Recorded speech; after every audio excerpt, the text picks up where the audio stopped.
Hello learners, welcome to English Ground. Today we are going to learn sentence, its structure and its types. Grammar शुरू करने से पहले हमें sentence को समझ लेना बहुत ज़रूरी है क्योंकि सेंटेंस लैंग्वेज का इनिशियल स्टेज होता है. Without sentence we can not imagine a language. Language में हम सबसे पहले सीखते हैं साउंड्स. साउंड्स के कॉम्बिनेशन से बनते हैं वर्ड्स. वर्ड्स के कॉम्बिनेशन से बनते हैं phrases and clauses. Phrases and clauses के कॉम्बिनेशन से बनते हैं सेंटेंस. तो फ्रेज, क्लॉज एंड सेंटेंस में डिफरेंस ऑलरेडी मैंने बता दिया है. तो अगर आपने वो वीडियो नहीं देखा है तो सबसे पहले उस वीडियो को देखें. फ्रेजेस, क्लॉजेस और सेंटेंसेस के बीच में डिफरेंस समझ लें and then watch this video so you will be able to understand better. तो चलिए देखते हैं सेंटेंस क्या है. हम सभी जानते हैं सेंटेंस क्या है. सेंटेंस इज़ अ वर्ड और a group of words having complete meaning. Sentence क्या होता है? एक सिंगल वर्ड भी हो सकता है और वर्ड्स का ग्रुप भी हो सकता है. लेकिन कैसे वर्ड्स का ग्रुप? जो एक कंप्लीट मीनिंग को एक्सप्रेस करता हो. ठीक है, कोई भी वर्ड्स का ग्रुप सेंटेंस तभी कहलाएगा जब वो एक कंप्लीट मीनिंग एक्सप्रेस करता हो. एक सिंगल वर्ड भी कंप्लीट सेंटेंस हो सकता है. कैसे? जैसे आपसे कोई क्वेश्चन करता है, डू यू लाइक एप्पल? तो आप क्या कहते हैं? येस. येस आपने कहा और आपका सेंटेंस कंप्लीट हो गया. तो एक वर्ड भी एक कंप्लीट सेंटेंस हो सकता है. और सेंटेंस का काम क्या होता है? To express a thought, an idea और अ फीलिंग. ठीक है, हमारे थॉट्स को, हमारे आइडियाज़ को और हमारी फीलिंग्स को एक्सप्रेस करता है सेंटेंस. और ये किसी भी फॉर्म में हो सकता है. एक स्टेटमेंट के फॉर्म में हो सकता है, क्वेश्चन के फॉर्म में हो सकता है और एक्सक्लेमिंग भी हो सकता है. चलिए एग्जाम्पल से समझते हैं. They have won the match.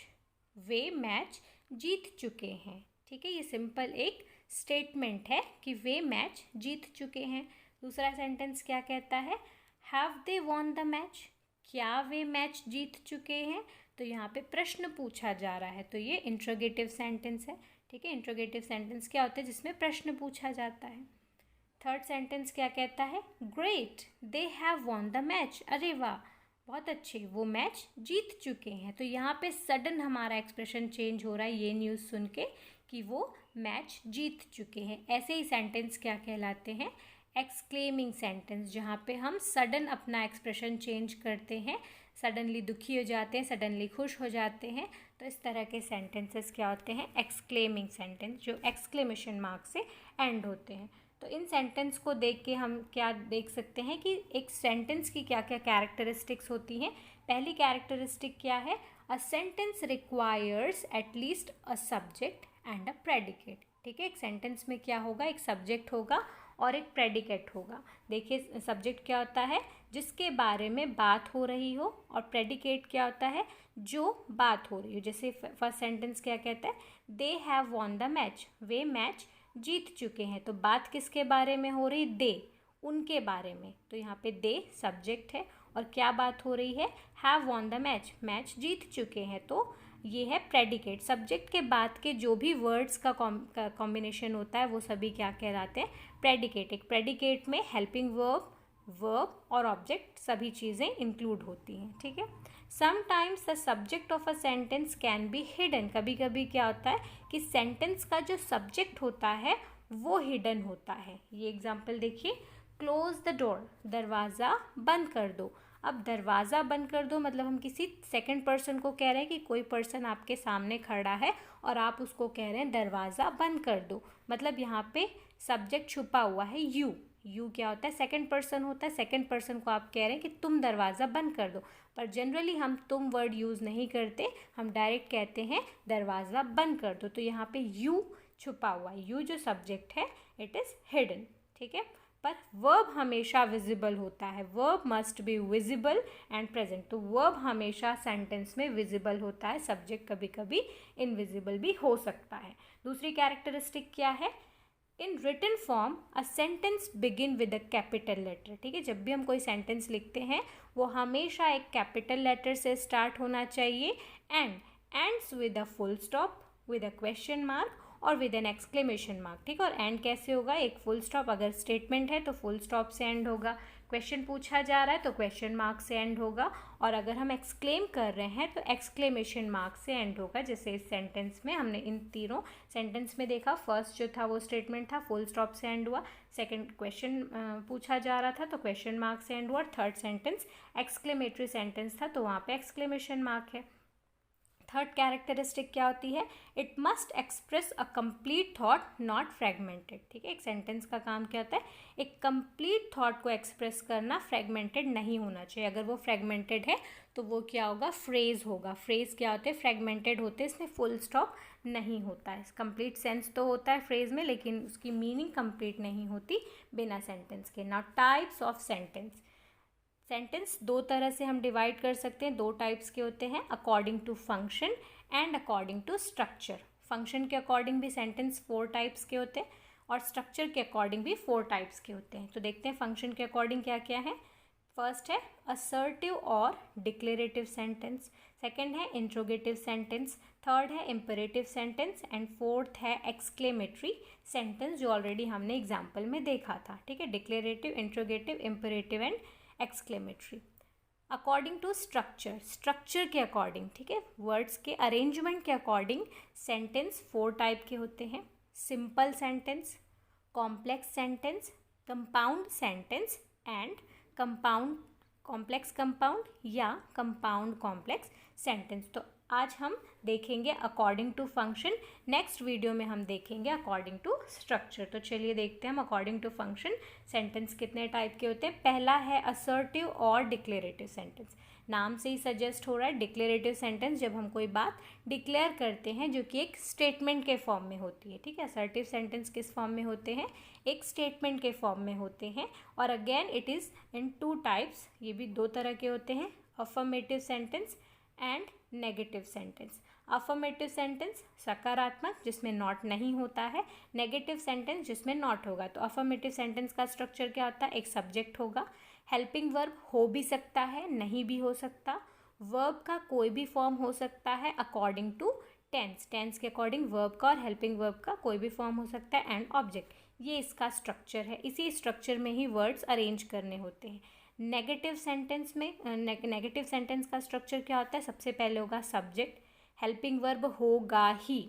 Negative sentence में हमेशा नॉट के पहले हेल्पिंग वर्ब रहता ही है, जैसे कि present simple and past simple जो सेंटेंस होते हैं जिसमें नॉट नहीं, जिसमें डू या डज या डिड का यूज़ किया जाता है नेगेटिव सेंटेंस बनाने के लिए। तो खैर ये हम बाद में देखेंगे। तो नेगेटिव सेंटेंस का स्ट्रक्चर क्या होता है? सब्जेक्ट होगा, हेल्पिंग वर्ब होगा ही, नॉट होगा ही, वर्ब का कोई भी फॉर्म हो सकता है और ऑब्जेक्ट होगा। ठीक है, तो ये हो गया नकारात्मक सेंटेंस का स्ट्रक्चर। एग्जाम्पल देखते हैं। दे आर लर्निंग इंग्लिश, वे इंग्लिश सीख रहे हैं। ये जस्ट एक स्टेटमेंट है, एक डिक्लेरेशन है, तो ये क्या हो गया?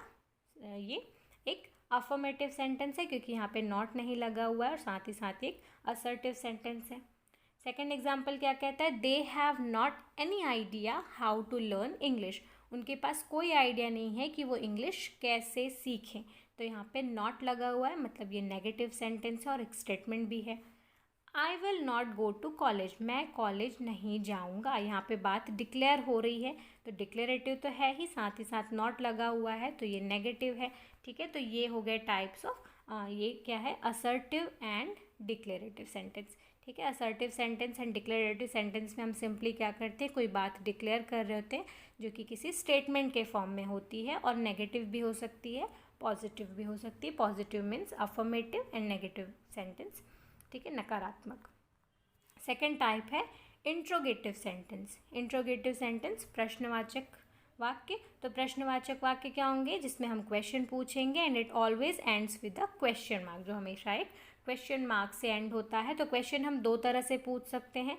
एक तो हम WH वर्ड्स यूज़ करके पूछ सकते हैं। WH वर्ड्स जो क्वेश्चन वर्ड होते हैं, जैसे why, where, what, when, how, इस तरह के क्वेश्चन वर्ड यूज़ करके भी क्वेश्चन पूछ सकते हैं। और दूसरा क्या होता है? जब हम हेल्पिंग वर्ब को सब्जेक्ट के पहले लगा देते हैं, तो इस तरह से भी क्वेश्चन इंट्रोगेटिव सेंटेंस बनाए जाते हैं।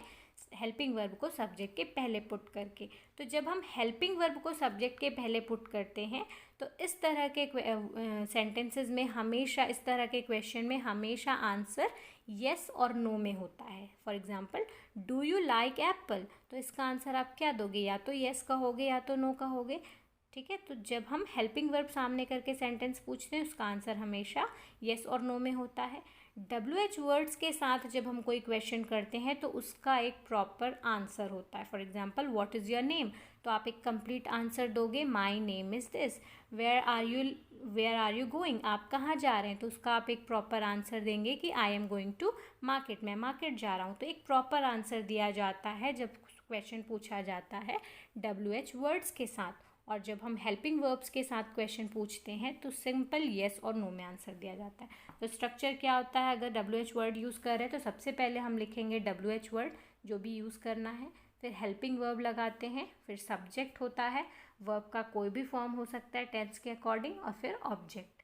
ठीक है, हेल्पिंग वर्ब से कैसे क्वेश्चन बनाते हैं, सबसे पहले होता है हेल्पिंग वर्ब, सब्जेक्ट के पहले हेल्पिंग वर्ब लगा देते हैं तो वो क्वेश्चन, तो वो इंट्रोगेटिव सेंटेंस बन जाता है। सबसे पहले हेल्पिंग वर्ब, फिर सब्जेक्ट, वर्ब का कोई भी फॉर्म हो सकता है, और फिर ऑब्जेक्ट। तो ये है इंट्रोगेटिव सेंटेंस का स्ट्रक्चर। एग्जांपल देखते हैं, हेल्पिंग वर्ब क्या क्या हो सकते हैं, do, did, is, am, are, does, ये सारे हेल्पिंग वर्ब्स होते हैं, मॉडल्स। ठीक है, बहुत सारे हेल्पिंग वर्ब्स हैं। चलिए एग्जांपल देखते हैं। Why are you learning English, आप इंग्लिश क्यों सीख रहे हैं, तो वाई से हमने स्टार्ट किया, तो आप एक प्रॉपर आंसर देंगे कि आप इंग्लिश क्यों सीख रहे हैं। सेकंड एग्जांपल में हमने हेल्पिंग वर्ब को सामने किया हुआ है, डू हेल्पिंग वर्ब है। Do you like to speak English, क्या आपको इंग्लिश बोलना पसंद है, तो आप आंसर येस और नो में दोगे। तो ये होता है क्वेश्चन वर्ड और हेल्पिंग वर्ब से पूछे जाने वाले क्वेश्चंस में डिफरेंस। थर्ड है इम्पेरेटिव सेंटेंस। इम्पेरेटिव सेंटेंस किस तरह के सेंटेंस होते हैं, जिसमें कोई कमांड, एडवाइस और रिक्वेस्ट एक्सप्रेस होता है। एग्जाम्पल देखिए, do your homework at time, अपना होमवर्क समय पर करो। तो अगर हम किसी को, यहाँ पे टोन पे डिपेंड करता है, अगर हम किसी बच्चे को या किसी को डांट के बोल रहे हैं कि do your homework at time, अपना होमवर्क समय पर करो, तो यहाँ पे क्या दे रहे हैं, हम कमांड दे रहे हैं किसी को। ठीक है, और यही चीज़ को अगर हम टोन चेंज करके बोलें, do your homework at time, अपना होमवर्क समय पर करो, तो ये क्या हो जाएगी, एक एडवाइस हो जाएगी। ठीक है, सेकंड सेंटेंस क्या कहता है, you should do your homework, तुम्हें अपना होमवर्क करना चाहिए, तो ये भी क्या है, एक एडवाइस है। थर्ड एग्जाम्पल क्या है, please help me to complete my homework, मुझे मेरा होमवर्क करने में कृपया मेरी मदद करो, कृपया मुझे होमवर्क कंप्लीट करने में मेरी मदद करो। तो यहाँ पे हम कृपया बोल रहे हैं, किसी से रिक्वेस्ट कर रहे हैं, तो जहाँ पे हम रिक्वेस्ट करते हैं, किसी को एडवाइस देते हैं, कमांड देते हैं, तो ऐसे सेंटेंसेस क्या कहलाते हैं, इम्परेटिव सेंटेंसेस। नेक्स्ट है एक्सक्लेमेटरी सेंटेंस। एक्सक्लेमेटरी सेंटेंस क्या होते हैं, जहाँ पे हमारा एक्सप्रेशन सडनली चेंज हो जाता है। जब हम कोई न्यूज़ सुनते हैं तो सडनली क्या हो जाते हैं, हम दुखी हो जाते हैं, सडनली खुश हो जाते हैं, और हमारा फेशियल एक्सप्रेशन सडनली चेंज हो जाता है।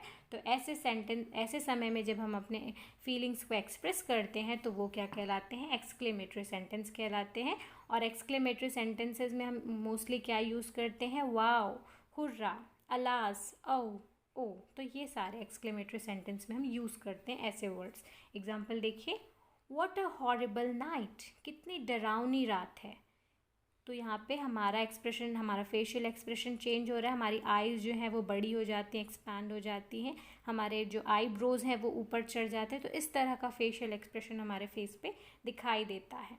Alas, she has passed away, तो अलास कब यूज़ करते हैं, हम अपना शोक या दुख व्यक्त करने के लिए हम अलास यूज़ करते हैं। ओ, कितने दुख की बात है, शी हैज़ पास्ड अवे, वह गुजर गई है। ठीक है, तो यहाँ पे हम सडनली अपना दुख व्यक्त कर रहे हैं। Wow, how beautiful seen this is, कितना सुंदर सीन है, यह कितना सुंदर सीन है। तो यहाँ पे भी हमारी आंखें बड़ी हो जाएंगी, हमारे जो आईब्रोज हैं वो ऊपर चढ़ जाएंगे। तो इस तरह से हम अपने जो है फीलिंग्स को एक्सप्रेस करते हैं, सडन एक्सप्रेशन हमारे फेस पे चेंज हो जाता है। और उस समय जब हम अपने वर्ड्स को जो सेंटेंस हम यूज़ करते हैं, ऐसे सेंटेंस क्या कहलाते हैं, एक्सक्लेमेटरी सेंटेंस कहलाते हैं। और ये हमेशा एक्सक्लेमेशन मार्क से एंड होते हैं, ये जो मार्क है ये एक्सक्लेमेशन मार्क है। चलिए प्रैक्टिस करते हैं। Identify the type of the following sentence. तो ये जो सेंटेंस दिए हुए हैं नीचे, इनके टाइप को आइडेंटिफाई करना है। Please tell me the way of zoo. यहाँ पे प्लीज़ लगा हुआ है, कृपया मुझे जू का रास्ता बताइए। तो ये किस तरह का सेंटेंस है, किस तरह का सेंटेंस है ये? क्या कर रहे हैं हम यहाँ पे? रिक्वेस्ट कर रहे हैं। रिक्वेस्ट कर रहे हैं, इट मीन्स कि ये इम्परेटिव सेंटेंस है। ठीक है, इम्परेटिव सेंटेंस में हम रिक्वेस्ट, कमांड, इस तरह के की फीलिंग्स को दिखाते हैं। You must practice until you learn well. तुम्हें तब तक प्रैक्टिस करनी चाहिए जब तक तुम अच्छे से नहीं सीख जाते। तो ये आपके लिए होमवर्क है। आप इस सेंटेंस को समझेंगे और कमेंट सेक्शन में लिखेंगे कि कौन सा सेंटेंस किस टाइप का है। ठीक है। Hurrah, I got the first prize in the competition. तो यहाँ पे हम सडन अपनी हैप्पीनेस को प्रेजेंट कर रहे हैं। I got the first prize in the competition, मुझे कॉम्पिटिशन में फर्स्ट प्राइज़ मिला। What would you like to drink, coffee और टी। आपको क्या पीना पसंद है, चाय या कॉफ़ी? तो ये सेंटेंस किस टाइप का है, कमेंट सेक्शन में बताएंगे। I won't be able to come to your party. मैं तुम्हारी पार्टी में नहीं आ पाऊँगा। तो ये क्या है, सिंपली स्टेटमेंट है। ठीक है। Now second question, change the following sentence into assertive sentence. नीचे जो सेंटेंस दिए हुए हैं इन्हें असर्टिव सेंटेंस में चेंज करना है। ठीक है, ये एक्सक्लेमेटरी सेंटेंसेस दिए हुए हैं, इन्हें असर्टिव सेंटेंस में कैसे लिख सकते हैं? Assertive means simple sentence, statement. How beautiful she dances. वो कितना अच्छा डांस करती है। तो वो कितना अच्छा डांस करती है को सिंपली हम क्या बोल सकते हैं? वह अच्छा डांस करती है। She dances very beautifully. वह बहुत अच्छे तरीके से डांस करती है। तो ये सिंपल सेंटेंस हो गया। What a great grand building it was. वह कितनी खूबसूरत बिल्डिंग थी। तो इसको सिंपली हम क्या बोल सकते हैं कि वह एक खूबसूरत बिल्डिंग थी। It was a wonderful building. Third है, oh that I had the wings of a dove. ओ कब यूज़ करते हैं? अपनी विश, अपनी इच्छा जाहिर करने के लिए, अपनी ख्वाहिश जाहिर करने के लिए हम ओ वर्ड यूज़ करते हैं। तो यहाँ पे क्या इच्छा हो रही? I that I had the wings of a dove. काश मेरे पास एक डव की विंग्स होती। I wish I had the wings of a Dove.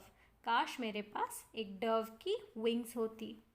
Oh that we were young again। काश हम फिर से यंग हो जाते। सिंपल इसको क्या लिख सकते? काश हम फिर से यंग हो जाते। We wish we were young again।